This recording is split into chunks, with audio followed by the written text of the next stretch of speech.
Channel को subscribe करें और नोटिफिकेशंस पाने के लिए बेल आइकन को प्रेस करें। साथियों, जय हिंद, जय भारत। मैं मदन लाल आज़ाद, संस्थापक संयोजक all India bike boat taxi union और माफिया उन्मूलन समिति, आज दिनांक 20 जून 2020 को रात्रि 8 बजे आपके समक्ष हाजिर हूँ। आज के एक ज्वलंत विषय को लेकर के कि आखिर सरकार चाहती क्या है, क्यों खतरनाक अपराधियों को जेलों से छोड़ा जा रहा है। सामान्य लोगों के लिए कोर्ट लगातार 20 मार्च से 30 जून तक बंद हैं और सामान्य अपराधियों के लिए जेलों के दरवाजे खोल दिए गए हैं, जो जेलों से बाहर आकर के लगातार अपराध भी कर रहे हैं और आगे भी अपराध वो करते रहेंगे, ऐसी ही उम्मीद है। चूँकि इन अपराधियों का जो इतिहास है वो अपराध कारित करने का ही रहा है। पता नहीं कैसे सरकारों को या हाई कोर्ट्स को, सुप्रीम कोर्ट्स को ये लग रहा है कि ये अपराधी कोरोना काल में देवता बनकर के समाज में शांति स्थापित करेंगे। कई मामले इस तरह के आए हैं इस कोरोना काल में, जब हाई कोर्ट्स ने, सुप्रीम कोर्ट ने और डिस्ट्रिक्ट कोर्ट्स ने भी अपने अधिकार क्षेत्रों से बाहर जाकर गैरकानूनी रूप से बहुत सारे अपराधियों को ज़मानतें दी हैं, पैरोल दिया है और कुछ की तो सज़ा ही माफ़ कर दी गई हैं। हज़ारों अपराधी इस तरह के जेलों से इस कोरोना काल में छोड़ दिए गए हैं, जो जेल डिस्ट्रिक्ट कोर्ट ने, स्पेशल कोर्ट ने ज़मानत दे दी। इसी तरह का एक वाक़या आज और हमारे संज्ञान में आया है, जो सेना से की हुई ठगी, और कोई वो छोटी मोटी ठगी नहीं, जिस ठगी प्रकरण में बाइक बोट स्कैम जिसको कहा जाता है, जिस स्कैम में हमारे देश के 2 लाख सैनिकों से लगभग 42,000 करोड़ रुपए की ठगी ठगों ने और सरकार में बैठे हुए बेईमान अफसरों और मिनिस्टर्स ने की। उस बाइक बोट स्कैम में संलिप्त रहे 5 ठगों को इलाहाबाद हाई कोर्ट ने बेल दे दी और इन ठगों के नाम हैं संजय गोयल, राजेश भारद्वाज, तरुण कुमार, आदेश भाटी, विदेश भाटी। अभी पिछले हफ्ते जो इस ठगी प्रकरण का मास्टरमाइंड है, बाइक बोट का CMD संजय भाटी, उसने भी सुप्रीम कोर्ट में अप्रोच किया था एक multiple criminal writ petition file करके कि उसको भी बेल दी जाए, इन मुकदमों को ख़त्म किया जाए और इन सारे मुकदमों को एक जगह किया जाए। मैं पैसे देने को तैयार हूँ लोगों के, और मैंने कोई ठगी नहीं की है, मैं इस तरह के किसी अपराध में इन्वॉल्व नहीं रहा हूँ। बहुत लंबा चौड़ा पिटीशन उसने सुप्रीम कोर्ट में फ़ाइल किया, किंतु सुप्रीम कोर्ट ने उसके उस पिटीशन को खारिज कर दिया और उसको डायरेक्शन दी कि वो हाई कोर्ट्स में अप्रोच करे। अभी उसने हाई कोर्ट में अप्रोच नहीं किया है संभवतः, तो वो अभी जेल के अंदर ही है। लेकिन ये 5 बेहद ख़तरनाक और सातिर किस्म के ठग, जिन्हें इलाहाबाद हाई कोर्ट ने एक तरफा सुनवाई करते हुए ज़मानत दे दी, जबकि इस तरह के संगीन अपराधों में ज़मानत की जो गाइडलाइंस हैं, ज़मानत के जो नियम तय कर रखे हैं, ज़मानत देने के जो कानून हैं, उनमें साफ साफ ये लिखा हुआ है कि किसी भी गंभीर प्रकृति के अपराध के आरोपी को यदि अदालत उसकी ज़मानत पर सुनवाई करती है तो सबसे पहले उस केस के जांच अधिकारी का ये दायित्व बनता है कि जैसे ही कोर्ट में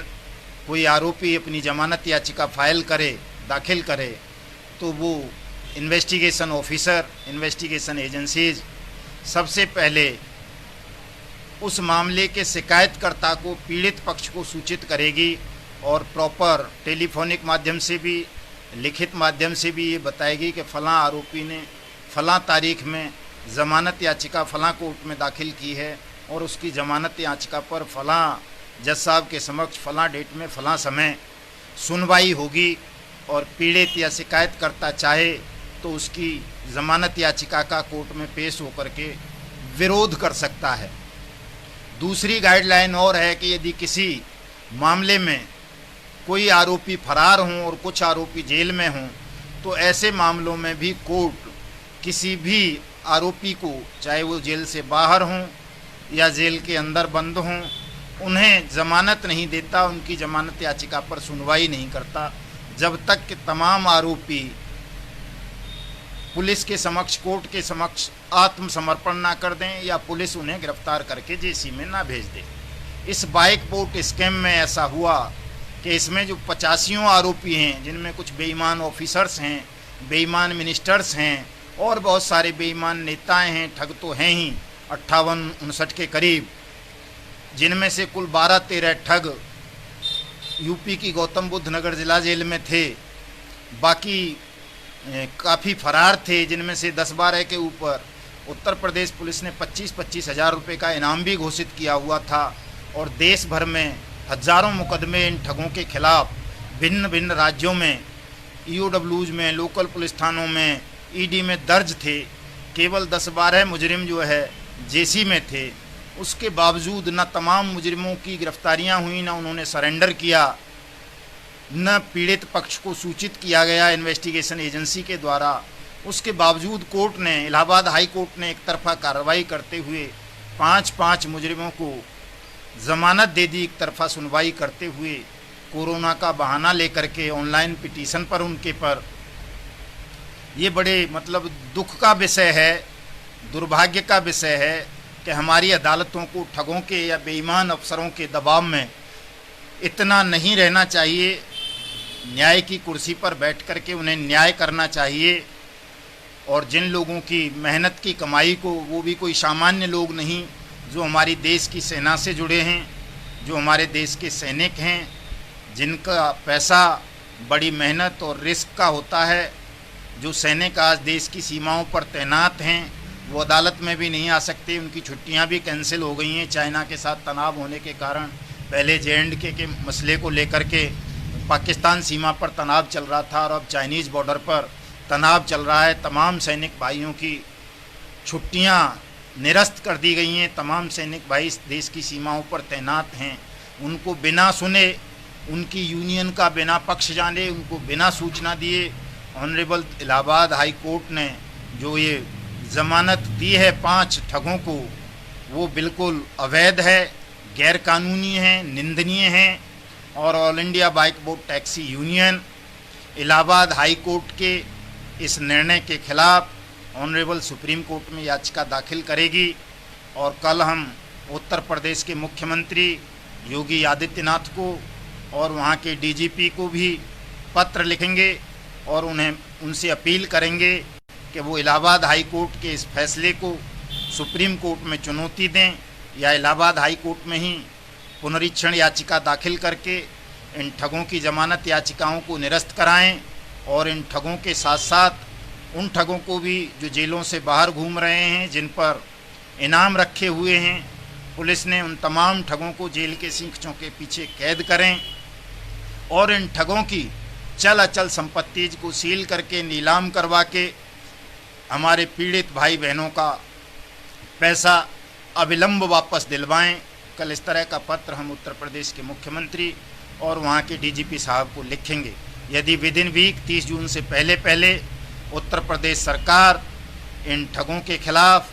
हाई कोर्ट या सुप्रीम कोर्ट का दरवाज़ा नहीं खटखटाती है, पुनरीक्षण याचिका दाखिल नहीं करती है, इनकी ज़मानत को निरस्त नहीं करवाती है,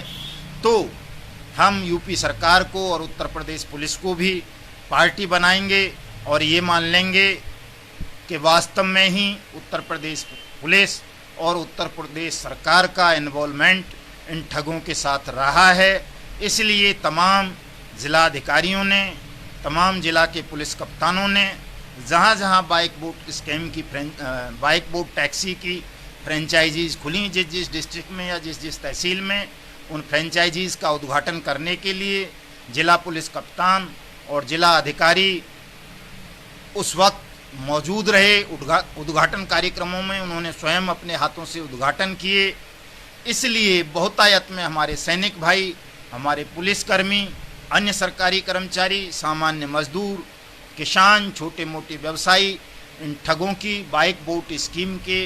लालच में आ गए, प्रलोभन में आ गए। उन्हें भरोसा हो गया कि वाकई ये स्कीम्स प्रधानमंत्री के clean India, green India mission से प्रेरित हैं। प्रधानमंत्री के green India clean India mission के तहत चलाई जा रही हैं और यहाँ कोई ठगी नहीं होगी। इसलिए तमाम लाखों सैनिकों ने, हजारों पुलिसकर्मियों ने